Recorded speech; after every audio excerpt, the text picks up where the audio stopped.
Hi, I'm Sam Rosenberg, and I'm sure you're all aware of the magic phrase, strictly better, saved for cards with better effects for less mana. Well, here, we talk about cards where that isn't true. And today, we'll be talking not about mana costs, but rather the mana itself. It's time to talk about dual lands, and the cards that are strictly worse.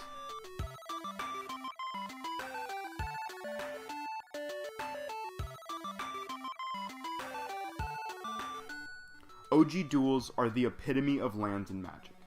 With no drawbacks, these mana producers are far and away the best lands in Magic as a whole. In fact, the term utility land seems to be people's way of saying that a card isn't strictly worse than the original duels. Entering untapped, tapping for each of the two colors, and having both land subtypes makes these lands the best Magic has ever and will ever see. They're not to be reprinted, and nothing can even come close. There have been a lot of cycles of lands created over the course of Magic's history, and I'd like to go through only some of them. But instead of going through them randomly, let's instead take the things that make the original duels so good. The first, and perhaps most important, are that the lands have no specific drawbacks in terms of speed. But if you look at something like the Shock Land, the only difference between them and the duels is that 2 life is required to make them enter untapped. Otherwise, the lands are far slower. So, is 2 life that bad?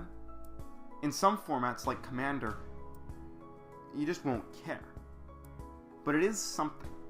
And unless you're playing something like Death Shadow, they're strictly worse in almost every scenario. Now to all the commenters who are, I'm sure right now, saying that they aren't strictly worse than the original dual lands. I understand that technically they aren't because of the Death Shadow upside. But I'm using a kind of reasonable person test here. And if I can't say that Shock Lands are strictly worse than dual lands, then the cards I can bring up in this video, there are like 2 of them for each card. And I'm trying to give some leeway so that these videos can be more interesting, and I can talk more about the nuances of each card. I understand I'm using a very specific term when I say strictly worse, and I'd like to just make it clear that I'm expanding slightly upon the boundaries on which that term is strictly true.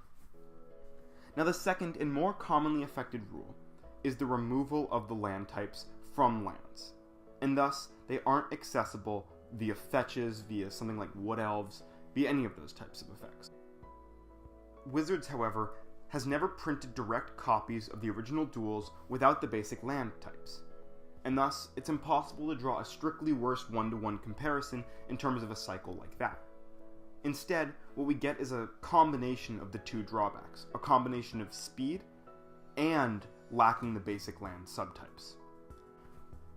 The Czech Lands are a perfect example of this.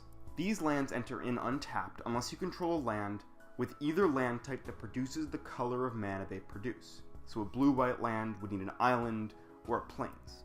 They don't have the lands types themselves though, and thus are unsearchable. It's feasible that they could enter untapped fairly often, but because of the other drawbacks, they're simply strictly worse. Filter lands might not actually be strictly worse than the original duels.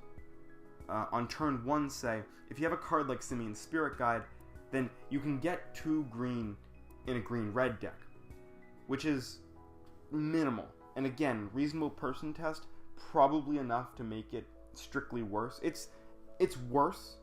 There's upside there. Pain lands are similar to both of these. They are guaranteed to enter untapped, but don't have the subtypes and require the payment of 1 life to get either color of mana.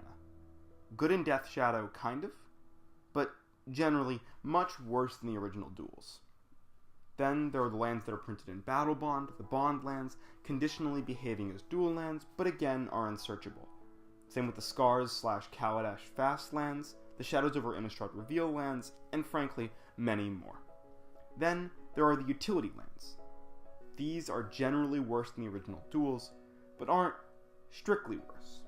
The Scry Lands, those that enter tapped, allow for the player to scry 1, are a perfect example of this as well. This likely doesn't make up for the fact the land enters tapped, and there's no ability to search them out, but it's not an insubstantial upside late in the game. The same holds true for the man lands, those that can become creatures as an activated ability. Notable examples including Celestial Colonnade and Wandering Frumeral. So what are the worst dual lands? Well, I'm going to talk about two.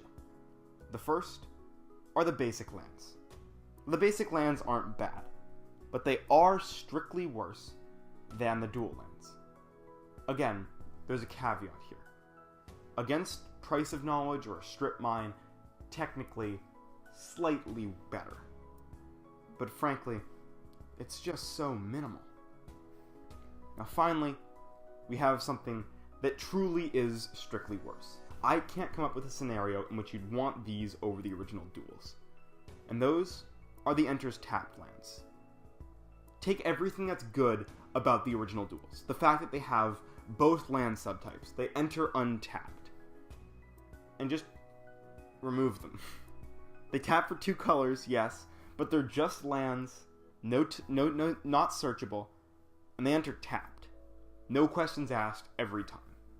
Granted, if you'd like, some of them are gates. If you've got some gate stuff going on, then you need these Enters Tapped lands. They're not awful, and they get you some fixing, but they're not good, and they're a far cry from the taiga, tundra, and savanna we started with. Thank you for watching, and it'd be great of you to subscribe to our channel, and maybe go check out our Twitter. We haven't tweeted yet, but when we do, you'll be glad you saw them. Hopefully I'll see you next time. If not, goodbye forever. Thank you.